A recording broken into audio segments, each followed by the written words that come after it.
So here we will just touch upon a different perspective of understanding the previous video, that is Nishkama Karma Misra Bhakti, Sakama Karma Misra Bhakti and Jnana Misra Bhakti, which has a reflection in the spiritual world of Ruchi, Asakti and Nishtha. Let me just recap it.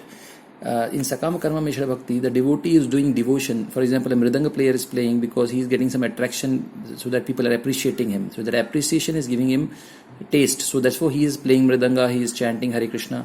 So that Sakama part is there, which is coming not from the pleasure of playing Mridanga itself, but from the external appreciation that he is getting. So that's Sakama Karma Mishra Bhakti.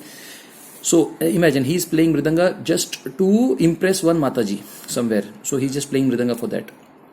So the whole idea is not to play the Mridanga but to impress the Mataji. So he is playing very nicely so that Mataji is impressed. Now that replace that Mataji with Krishna and immediately becomes Asakti. Now he is attached not to the activity or devotional service itself, but is attached to impressing Krishna or pleasing Krishna or making Krishna smile and getting Krishna interested in himself. So this was the whole activity, the entire Anyabhilashita Shunya. So Sakama Karma Mishra Bhakti has a very strong counterpart in Asakti. Now, in Nishkama Karma Mishra Bhakti, this person has no taste in doing devotion, like japa he is doing every day morning, just because he wants to be part of the ISKCON system, he is just doing japa, that's all. So this person has no taste, and neither he is doing it to attract anybody else or to get an appreciation, nothing. So he is Nishkama Karma Mishra Bhakti, just as a duty, as a sattvic duty. And then when he starts doing that and suddenly gets taste for that, it becomes Ruchi actually. And Jnana Mishra Bhakti is basically when a devotee wants to get out of the material world. It's so painful, horrible, and so moksha is the whole Jnana. The purpose of Jnana or knowledge is to get moksha, mukti.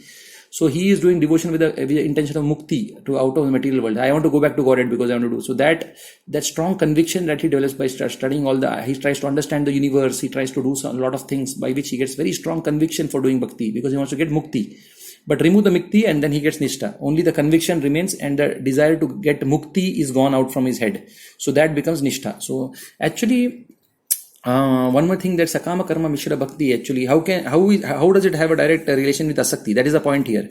It has to go towards Nishkama Karma Mishra, then it has to go to Jnana Mishra, and then it has to come to Nishtha, and then it has to come to Ruchi, and then it has to come to Asakti, right? But sometimes what we can see is that sometimes the Sakama Karma Mishra Bhakti, if they are fortunate, they directly jump into Asakti. That is what we are going to study. Mostly it is generally a normal route, but here we can see how a Sakama Karma Mishra Bhakti, it's like, Sakama Karma Mishra Bhakti is something like high value stocks, whereas Nishkama Karma Mishra Bhakti is like a fixed deposit in a bank.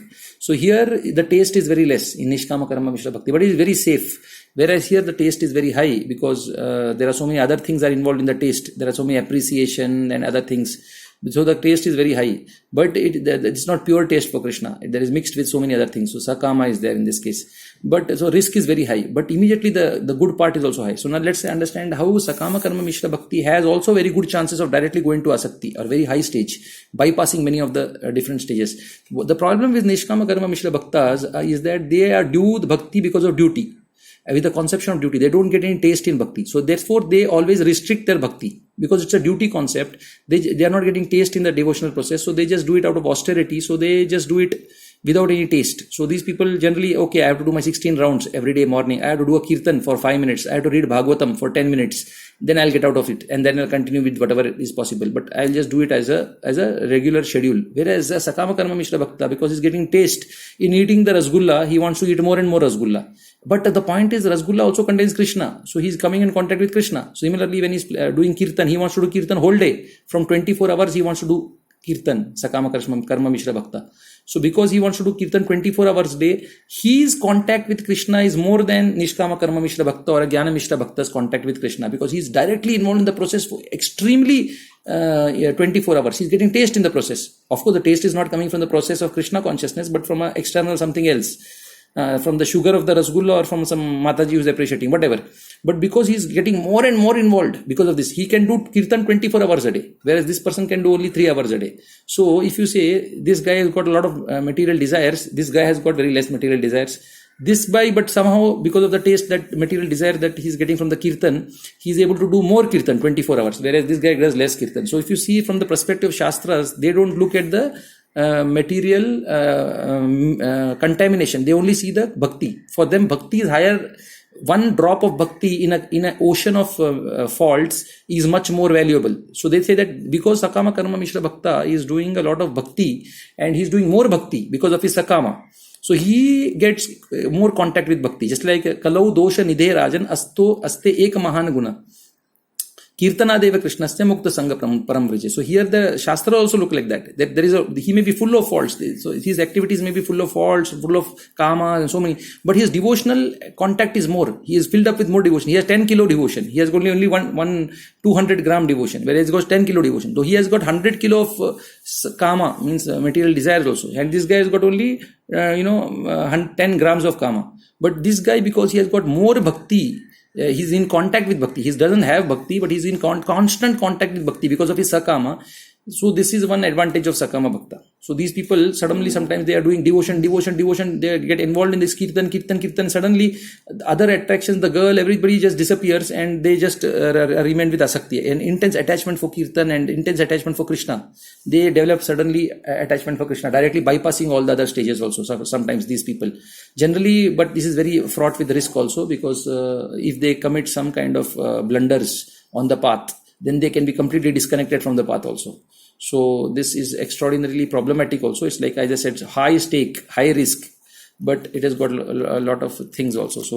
So the point here would be that unless they commit extreme offenses in devotional service, their karma will be gradually destroyed because of the constant contact with bhakti. So even though they are doing bhakti with a karma in intention, if they don't commit Vaishnava aparadh, then they will be greater chances of getting asakti than a nishkama karma mishra bhakti. But what happens is, because of the kama, sakama, they start fighting with other Vaishnavas, they start committing Vaishnava aparadh, they start fighting and having competitive mentality with other devotees. Because of that problem, this sakama turns into aparadh, and then that blocks up the bhakti. The bhakti itself is blocked up, and then that's why these people are in a much better situation. And of course, Jnana Mishra also, guy is very like, he's totally into that firm conviction because of his understanding. So all three have got their pros and cons of devotional service. So if he can somehow, actually, fortunate person, you can say, is a Sakama person who's involved directly in Krishna Kirtan. Okay, we know that the activity has got a lot of sakama because a lot of appreciation is there. Or if he is a very good Bhagavatam lecturer who gives Bhagavatam very, very beautifully, so that guy also has got a lot of attraction because a lot of people appreciate him for what he is. So these people are the people who are in the topmost, or a very powerful manager who is just handling all the temples. He's doing a lot of seva for temples. So these are all, there is an element of kama, whereas this guy is just doing japa in his house. That's all, nothing else. Whereas nishkama karma mishra bhakti. So because these guys are book distributors, they are people who get a lot of transcendental competition, a lot of kirtaniyas, and these guys, although they are in a problematic situation, because of the karma part, and if they can successfully counter it, and if they don't commit offenses, if this one thing is there, if they just simply don't commit offenses, then sakama guys will get faster transformation. They can bypass the steps and go to asakti. It's possible if they don't commit offenses, because karma will be melting away. But if the offenses come in at this stage because of karma, somebody stops their devotional service, and if there is an offense and they get angry with that person and they start doing politics, or they start doing things and stuff like that, then they will undergo aparadh, and because of that, then they will go back actually.